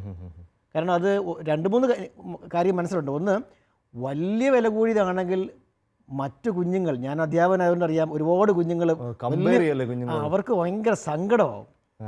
ഞങ്ങൾക്ക് പറ്റാത്ത സംഭവമല്ലേ, ഈ കുഞ്ഞുങ്ങൾക്കൊരു അഹങ്കാരവുമായിട്ട് മാറും. അപ്പോൾ എപ്പോഴും കുഞ്ഞുങ്ങൾക്ക് മറ്റു കുഞ്ഞുങ്ങളോടൊരു കരുതലുള്ളവരായിട്ട് മാറണം. ഞാൻ ഓർക്കുന്നുണ്ട്, പണ്ട് സ്കൂളിൽ ഞാൻ 1-ലൊക്കെ പഠിക്കുമ്പോഴത്തേക്ക് പാൻസ് ഒന്നുമില്ല. അപ്പോൾ ഒരുത്തും പാൻസ് ഒക്കെ ഇട്ടിട്ട് സ്യൂട്ടൊക്കെ ഇട്ടിട്ട് ബോംബിൽ രാജാവിനെ പോലെ നടക്കുന്നത്. മനസ്സിലേക്ക് ഉപയോഗിച്ച് എല്ലാവരും ഷൂ ഒക്കെ ഇട്ടവൻ. നമ്മൾ ഷൂ കാണുന്ന ആദ്യ കുർബാന ചെയ്യുന്നത് ആദ്യത്തെ ഷൂ കാണുന്നത്. അപ്പോഴത്തേക്കാണ് സാറ് പറഞ്ഞത് കറക്റ്റാ, പറഞ്ഞോളൂ, തുടർന്നോളൂ. അതിനോട് ചേർത്ത് വെച്ച് പറയാവുന്ന ഒരു കാര്യം, ചില സാധിക്കുമെങ്കിലൊക്കെ നമുക്ക് മറ്റു കുഞ്ഞുങ്ങളെ കൂടെ ഒന്ന് കരുതാൻ പറ്റിയിരുന്നെങ്കിൽ. ഞങ്ങളെ ഇടയ്ക്ക് കർത്താവ് അങ്ങനെ നിർബന്ധിക്കുന്ന പോലെ തോന്നി. കാരണം ഒരിക്കൽ സ്കൂളിൽ ഈ ക്രിസ്മസ് സെലിബ്രേഷൻ, അപ്പോൾ ഞങ്ങൾ ക്ലാസ്സിൽ ഇങ്ങനെ ഡിസ്കസ് ചെയ്തപ്പോൾ നമുക്ക് ഗിഫ്റ്റ് കൊടുക്കുന്ന കാര്യമൊക്കെ പറഞ്ഞു. നമുക്ക് ഒരു കാര്യം ഞങ്ങൾ ചർച്ച ചെയ്തു, നമുക്കൊരു നന്മ ചെയ്യണം എന്തെങ്കിലും. അപ്പോൾ സ്കൂളിൽ തന്നെ ഇത്തിരി വേദനിക്കുന്ന ഒരു കുഞ്ഞിന് ഒരു ഉടുപ്പ് വാങ്ങിക്കൊടുക്കാൻ കുട്ടികളെ തീരുമാനിച്ചു. അപ്പോൾ ഞങ്ങളോട് വാങ്ങാൻ പറഞ്ഞു. അപ്പോൾ ആ ദിവസങ്ങളിലാണ് ഞങ്ങൾ മോൾക്കൊരു ഉടുപ്പ് വാങ്ങണമായിരുന്നു ബർത്ത്ഡേക്ക്. അപ്പോൾ അത് വാങ്ങിയിട്ട് ഈ മറ്റു കുഞ്ഞിനുള്ള ഡ്രസ്സ് തിരക്കി ഏകദേശം 1 മണിക്കൂറോളം തിരക്കിയിട്ടും കിട്ടുന്നില്ല. അവസാനം മോൾക്ക് വാങ്ങിച്ച അതേ ഡ്രസ്സിൻ്റെ ചെറിയ സൈസ് അത് വാങ്ങി ഞങ്ങൾ. അപ്പം ഞങ്ങൾക്ക് മനസ്സിലായി ദൈവം ആഗ്രഹിക്കുന്ന ഇതാണ്. ഇക്വാലിറ്റി. മറ്റു കുഞ്ഞിനെ നമ്മുടെ കുഞ്ഞിനെ പോലെ തന്നെ കാണണം. അപ്പോൾ ആ ഒരു കരുതൽ, അപ്പോൾ അത് മക്കൾക്ക് ഒരു പാഠമായിട്ട് മാറും. നമ്മളിങ്ങനെ ഡ്രസ്സ് വാങ്ങുമ്പോഴും ഇല്ലാത്ത കുഞ്ഞുങ്ങളുണ്ട്, അപ്പം സാധിക്കുമെങ്കിൽ ഇടയ്ക്കെങ്കിലും മറ്റു കുഞ്ഞുങ്ങൾക്കും കൂടെ ഒരു ഡ്രസ്സ് എടുത്ത് കൊടുക്കാൻ പറ്റിയാൽ തീർച്ചയായിട്ടും മക്കൾക്കുള്ള നല്ലൊരു മെസ്സേജ് ആയിരിക്കും അത്. തീർച്ചയായിട്ടും നമ്മൾ ഇപ്പോൾ ഈ പറഞ്ഞതൊന്ന് ഇതായിട്ട് പറഞ്ഞു കഴിഞ്ഞാൽ നമുക്ക് നമ്മളുടെ സാമ്പത്തിക അവസ്ഥ എല്ലാം വെച്ചുകൊണ്ട് എനിക്ക് തോന്നുന്നു നമ്മൾ ഒരു ഷർട്ടിന് എത്ര വരെ കൊടുക്കാം ഒരു തീരുമാനമുണ്ട്. ഒരു ചുരിദാറിന് അല്ലെങ്കിൽ ഒരു ലേഡിയുടെ ഒരു വസ്ത്രത്തിന് എവിടം വരെ കൊടുക്കാം, അങ്ങനെ ഒരു ധാരണ നമുക്കുണ്ടായി കഴിഞ്ഞാൽ, അങ്ങനെ നമുക്ക് എല്ലാവർക്കും ഉണ്ടാകുകയാണെങ്കിൽ മാർക്കറ്റിനെ കൺട്രോൾ ചെയ്യാൻ നമുക്ക് പറ്റും. എനിക്കറിയാം ഞങ്ങളുടെ അടുത്തുള്ള ചില വലിയ ടെക്സ്റ്റൈൽ ഷോപ്പുകളിൽ അവർ നമ്മൾ ചെന്ന് കഴിഞ്ഞ് കഴിഞ്ഞാൽ ഇതെത്ര ഈ സാരിക്ക് തന്നെ വില 1000 രൂപ, ഇതെത്ര 2000 രൂപ, 3-4 വില ചോദിച്ചു കഴിയുമ്പം ഈ വന്നയാളുടെ മനസ്സ് അവർ വായിച്ചെടുക്കും. ഉടനെ ഈ 1000 പറഞ്ഞ സാരി തന്നെ ഇപ്പുറത്തോട്ടെടുത്ത് ഇത് 4750 രൂപ എന്ന് പറയുമ്പോൾ എന്നാൽ അതെടുത്തു. ഈ അല്പന്മാർ പെട്ടെന്ന് വീഴുന്നുണ്ട്. അങ്ങനെ തന്നെ അതാണ് ടെക്സ്റ്റൈലിൽ എനിക്ക് തോന്നുന്നു വലിയൊരു ലാഭം. ഇവിടെ എനിക്ക് അനുഭവം ഉണ്ടായത്, ഒരിക്കൽ ഒരു വ്യക്തി ഒരു ഷോപ്പിൽ ചെന്നപ്പം പുള്ളിക്ക് തോന്നി എന്നെ ആരും മൈൻഡ് ചെയ്യുന്നില്ല. പുള്ളി പെട്ടെന്ന് വില കൂടി ഒരു ഷർട്ടൊക്കെ എടുത്തു. വീട്ടിൽ ചെന്നപ്പോൾ മനസ്സിലാകുന്നത് ഇത് ചേരുന്നില്ല. അപ്പോൾ എനിക്ക് കൊണ്ട് ഈ ഷർട്ട് തന്നു. എന്നിട്ട് അതിൻ്റെ പിന്നിലുള്ള കഥ ഇതാ പറഞ്ഞത്. അപ്പോൾ ശരിക്കും അത്രയും വില കൂടിയ ഷർട്ടിൻ്റെ ആവശ്യം നമുക്കില്ല. സുനിലേട്ടാ, നമുക്ക് ഏകദേശം നമുക്ക് സമയം പൂർത്തിയാവുന്നതുകൊണ്ട് ചില പ്രാക്ടിക്കൽ കാര്യങ്ങൾ ചോദിക്കുകയാണ്. നമുക്ക് ഇതിപ്പോൾ നമ്മളെല്ലാവരും ചർച്ച ചെയ്ത് വളരെ കോൺട്രവേഴ്സി ആയിട്ട് എപ്പോഴും പാളിപ്പോകുന്നൊരു ഭാഗമാണ് വസ്ത്രധാരണം എന്ന് പറയുന്നത്. എനിക്ക് തോന്നുന്നൊരു 3-4 നമുക്ക് ഈ സംസാരത്തിൽ നിന്ന് മനസ്സിലായ 3-4 കാര്യങ്ങൾ. ഒന്ന്, നമ്മുടെ ശരീരത്തിന് ചേരുന്ന വസ്ത്രം. ഇപ്പോൾ ആരും പെൺകുട്ടികൾ ജീൻസ് ഇടുകയെന്നൊക്കെ പറഞ്ഞു കഴിഞ്ഞാൽ ചിലപ്പോൾ നമ്മളാരും കല്ലുവെച്ചിരുന്നിരിക്കും, എറിയുന്നവരെയും തെറ്റു പറയാൻ പറ്റത്തില്ല. പക്ഷെ അങ്ങനെയല്ല, ഓരോരുത്തരുടെ ശരീരത്തിന് ചേരുന്ന വസ്ത്രം, അവരുടെ കൾച്ചറിന് യോജ്യമായ വസ്ത്രം, പിന്നെ കർത്താവ് പറഞ്ഞ പോലെ അവർക്ക് ഉതപ്പുണ്ടാവാത്ത രീതിയിലുള്ള വസ്ത്രം. ഇതായിരിക്കും നമുക്കൊരു പൊതുവായ കൺക്ലൂഷൻ എത്തിച്ചേരാൻ പറ്റുന്നത്. പക്ഷേ നിങ്ങളുടെ കുടുംബത്തിൽ നിങ്ങൾക്ക് സജഷൻസ് പറയാനുണ്ടോ? മാന്യമായ വസ്ത്രധാരണത്തിന് വേണ്ടി ചെയ്യാൻ പറ്റുന്ന സജഷൻസ് എന്തെങ്കിലും? ഒരു കാര്യം എന്നുള്ളത്, നമുക്കിപ്പം മാർക്കറ്റിൽ അവൈലബിൾ ആകുന്ന കുറേ ടൈപ്പ് ഡ്രസ്സുണ്ട്. നമുക്കത് ബുദ്ധിമുട്ടാണെന്ന് തോന്നിയാൽ ഇച്ചിരി റിസ്ക് എടുത്താണെങ്കിലും തുണി വാങ്ങിച്ച് തയ്ച്ച് ഇടാനുള്ളൊരു പഴയതിലേക്ക് തിരിച്ചു പോകും. നമ്മൾ ഇത്തിരി ഒരു ബലം കാണിക്കണം. ഉദാഹരണത്തിന് ഈ സ്ത്രീകളിലേക്ക് അവർ പറയാറുണ്ട്, ഈ ചുരിദാറൊക്കെ വാങ്ങിക്കുമ്പോൾ ഈ സൈഡ് കട്ടൊക്കെ വളരെ മോശമായിട്ട്, അപ്പോൾ അവർക്കൊരു ഭയങ്കര ബുദ്ധിമുട്ടുണ്ട്. അതുകൊണ്ട് ഇപ്പം ഞങ്ങൾ പലപ്പോഴും ഈ മെറ്റീരിയൽ വാങ്ങി ഇത്തിരി ബുദ്ധിമുട്ടാണ് തയ്ച്ചിടുക ചെയ്യുന്നത്. അപ്പോൾ ആ റിസ്ക് എങ്കിലും എടുത്ത് ഈ പറഞ്ഞതുപോലെ നമുക്കൊരു ട്രെൻഡ് ഉണ്ടാക്കാൻ പറ്റണം. ആ ഒരു വില കൊടുക്കാൻ നമുക്ക് പറ്റണം. വേറെ എന്തെങ്കിലും പറയാനുണ്ടോ ബിജു? പ്രാർത്ഥിച്ചുകൊണ്ട്, പ്രത്യേകിച്ച് മാതാവിൻ്റെ ഒരു മധ്യസ്ഥം ചോദിച്ചുകൊണ്ട് പോവുക. അപ്പോൾ അവിടെ പ്രത്യേകമായൊരു പരിശുദ്ധാത്മാവിൻ്റെ നയിക്കലുണ്ടാവും. പിന്നെ മക്കൾ എല്ലാം മാർക്കറ്റിൽ അവൈലബിൾ ആകുന്ന എല്ലാം നമ്മൾ ഉപയോഗിക്കണമെന്ന് നിർബന്ധമില്ലല്ലോ. അപ്പം മക്കളോട് അത് പറഞ്ഞു കൊടുക്കുക, അത് മനസ്സിലാക്കി കൊടുക്കുക. നമ്മളൊരു സ്ട്രിക്റ്റ് ഒരു ഡിസിഷൻ എടുത്തു കഴിഞ്ഞാൽ മക്കളും മനസ്സിലാക്കി നല്ലതായിരിക്കും ഇതുപോലത്തെ ഒരു രൂപീകരണത്തിന് വേണ്ടി. പിന്നെ മക്കളുടെ എല്ലാ വാശികളും സമ്മതിക്കേണ്ട ആവശ്യമില്ല. നമ്മൾക്ക് ഏതാ നല്ലതെന്ന് തോന്നുന്നു അതിൽ നമ്മൾ ഉറച്ചു നിൽക്കുക. എനിക്ക് തോന്നുന്നു ഈ കടുംപിടുത്തത്തിൻ്റെയും മാതാപിതാക്കളുടെ ചില വാശികളുടെയൊക്കെ കാര്യം പറഞ്ഞ് നമുക്ക് അവസാനിപ്പിച്ചേക്കാം. അനുഭവം കൊച്ചുരേസ്യയുടെ ജീവിതത്തിൽ തന്നെയാണ്. കൊച്ചുരേസ്യ പുണ്യവതി കുഞ്ഞായിരുന്നപ്പോൾ, ഒത്തിരി വലുതൊന്നും ആയിട്ടില്ല, കുഞ്ഞായിരുന്നപ്പോൾ അവൾക്ക് ഒരു പുതിയ ഉടുപ്പ് കിട്ടി. പുതിയ ഉടുപ്പ് കൈ മുഴുവൻ നെറ്റ് കൊണ്ടുള്ള ഉടുപ്പ്, ബാക്കിയെല്ലാം മാന്യമായ പക്ഷേ കൈ മുഴുവൻ നെറ്റാണ്. അപ്പോൾ കൊച്ചുരേസ്യക്ക് ഭയങ്കര സന്തോഷമായി. ഇട്ട് കഴിഞ്ഞപ്പോൾ കൈ മുഴുവൻ കാണാം, നല്ല വെളുത്ത കൈകൾ കാണാം. അപ്പോൾ അവളിങ്ങനെ കൈയൊക്കെ വീശി നടന്നപ്പോൾ പുറത്തേക്ക് ഇറങ്ങാൻ പോയപ്പോൾ അമ്മ പറഞ്ഞു ആ ഉടുപ്പിട്ട് പോകണ്ട. അപ്പോൾ ഇവൾ കുറേ വാശി പിടിച്ചു, കുറേ കരഞ്ഞു. അമ്മ സമ്മതിച്ചില്ല ആ ഉടുപ്പിട്ട് പോകാനായിട്ട്. പിന്നീട് അവളുടെ ഡയറി കുറിപ്പിൽ എഴുതിയാണ്, ഇത്രയും സ്ട്രിക്റ്റായിട്ട് എൻ്റെ അമ്മ എൻ്റെ വസ്ത്രധാരണത്തിലും എൻ്റെ ശരീരത്തിൻ്റെ വിശുദ്ധിയിലും ശ്രദ്ധിച്ചുകൊണ്ടാണ് എനിക്കെൻ്റെ ആത്മാവിനെ കളങ്കം കൂടാതെ വിശുദ്ധിയോടെ കാത്തു സൂക്ഷിക്കാൻ സാധിച്ചതെന്ന്. പ്രിയപ്പെട്ടവരെ, ഇത് തന്നെയാണ് നമ്മൾ ഇത്രയും നേരം സംസാരിച്ചിരുന്ന കാര്യവും. നിങ്ങൾ ഈ ലോകത്തിന് അനുരൂപരാവരുത് എന്ന് തിരുവചനത്തിലൂടെ നമ്മൾ പൗലോസിനെ ഓർപ്പിക്കുന്നുണ്ട്. ഈ ലോകത്തിലെ ഒത്തിരി സ്റ്റൈലുകളും ട്രെൻഡുകളും കാണും. ഞാൻ അതിനു വേണ്ടവനല്ല, എൻ്റെ ട്രെൻഡ് സെറ്റ് എപ്പോഴും കർത്താവ് തന്നെയാണ്. സ്വർഗം അനുശാസിക്കുന്ന, മറ്റുള്ളവർക്ക് ഉതപ്പ് കൊടുക്കാത്ത വസ്ത്രങ്ങളും എൻ്റെ ശരീരത്തെ പരിശുദ്ധാത്മാവിൻ്റെ ആലയമായിട്ട് എപ്പോഴും സൂക്ഷിക്കാൻ സാധിക്കുന്ന രീതിയിലുള്ള വസ്ത്രങ്ങളും അണിഞ്ഞുകൊണ്ട് വേണം എൻ്റെ ആത്മാവിനെ ഞാൻ, കാരണം എൻ്റെ ആത്മാവാണ് ഏറ്റവും പ്രധാനപ്പെട്ടത്. എൻ്റെ ആത്മാവിന് കളങ്കം ഉണ്ടാക്കുന്ന ഒന്നിലേക്കും, അതിൻ്റെ മറുഭാവം കൂടിയുണ്ട്. തിരുവചനം നേരത്തെ ജോർജ് ചേട്ടൻ പറഞ്ഞു തുടങ്ങിയതുപോലെ അപരന് ഉതപ്പ് കൊടുക്കുന്ന ഒന്നിലേക്കും പോകരുത്. അങ്ങനെ പോകുന്നവൻ ആത്മഹത്യ ചെയ്യണമെന്നാണ് പറയുന്നത്. ഇപ്പോൾ നിന്റെ കണ്ണ് നിനക്ക് ഉതപ്പിന് കാരണമാകുന്ന കണ്ണ് ചൂടുന്ന കള, നിന്റെ കൈ ഉതപ്പിന് കാരണമാകുന്നെങ്കിൽ കൈവിട്ടുകളാണ് തിരുവചനം പറയുന്നത്. പക്ഷേ നിന്റെ ഏറ്റവും ചെറിയ സഹോദരൻ്റെ അവന് നീ വീഴ്ചയ്ക്ക് കാരണമാകുന്നുണ്ടെങ്കിൽ നീ ആത്മഹത്യ എന്ന് തന്നെ ലിറ്ററലി പറഞ്ഞേക്കുന്നത്. അത് കാരണം മറ്റുള്ളവർക്ക് ഉതപ്പ് കൊടുക്കുക എന്നുള്ളത് ഏറ്റവും വലിയ പാവമായിട്ട് തിരുവചനം തന്നെ അവതരിപ്പിക്കുന്നുണ്ട്. അതുകൊണ്ട് പ്രിയപ്പെട്ടവരെ, എൻ്റെ വസ്ത്രധാരണം എൻ്റെ മാത്രം കാര്യമല്ല, മറ്റുള്ളവരുടെ കൂടി ആത്മാവിൻ്റെ കാര്യമാണ്. ഒരു സാമൂഹ്യ ജീവി എന്ന നിലയിൽ നമുക്കൊരു നിമിഷം ഈ ഒരു അവസ്ഥകളെ സമർപ്പിച്ച്, പ്രത്യേകിച്ച് നമുക്ക് ഇതുപോലത്തെ കാര്യങ്ങളിൽ ഡിസിഷനൊക്കെ എടുക്കാൻ ബുദ്ധിമുട്ടുന്ന, അല്ലെങ്കിൽ മക്കളുടെ നിർബന്ധങ്ങൾക്ക് വഴങ്ങിപ്പോകുന്ന മാതാപിതാക്കളെയൊക്കെ സമർപ്പിച്ച് നമുക്കൊന്ന് പ്രാർത്ഥിക്കാം. നിമിഷം നമ്മുടെ ഏറ്റവും വലിയ ബലവും ശക്തിയും തന്നെയാണല്ലോ. ഒരു നിമിഷം കുടുംബം ഒന്ന് ചേർന്ന് പ്രാർത്ഥിക്കട്ടെ. ഈശോയെ, നിന്റെ കരങ്ങളിലേക്ക് ഞങ്ങൾ ഈ ചെറിയ അവസ്ഥയെ സമർപ്പിക്കുന്നു. മാന്യമായ വസ്ത്രധാരണം, ഞങ്ങളുടെ കുഞ്ഞുങ്ങളെ എങ്ങനെ സ്വർഗം ആഗ്രഹിക്കുന്ന രീതിയിൽ വിശുദ്ധി വളർത്തിക്കൊണ്ടുവരാം. ചാവറപ്പിതാവിലൂടെ അങ്ങ് പറഞ്ഞു വെച്ചുവല്ലോ, മക്കൾ സ്വർഗം തരുന്ന നിധികളാണ്. ഈ മക്കളെ ഏറ്റവും മനോഹരമായി പൊതിഞ്ഞു സൂക്ഷിച്ച് സ്വർഗത്തിൽ തിരിച്ചേൽപ്പിക്കുക എന്നുള്ളതാണ് ഓരോ അമ്മയുടെയും അപ്പൻ്റെയും വിളിയെന്ന് ചാവറപ്പിതാവിലൂടെ ഞങ്ങൾക്ക് പറഞ്ഞു തന്നുവല്ലോ. ഞങ്ങളുടെ മക്കളെ ഏറ്റവും വിശുദ്ധിയോടെ ഏറ്റവും മാതൃകാപരമായി ജീവിക്കാൻ അവരെ വളർത്തിക്കൊണ്ടുവരുവാൻ ഞങ്ങളെ സഹായിക്കണമേ.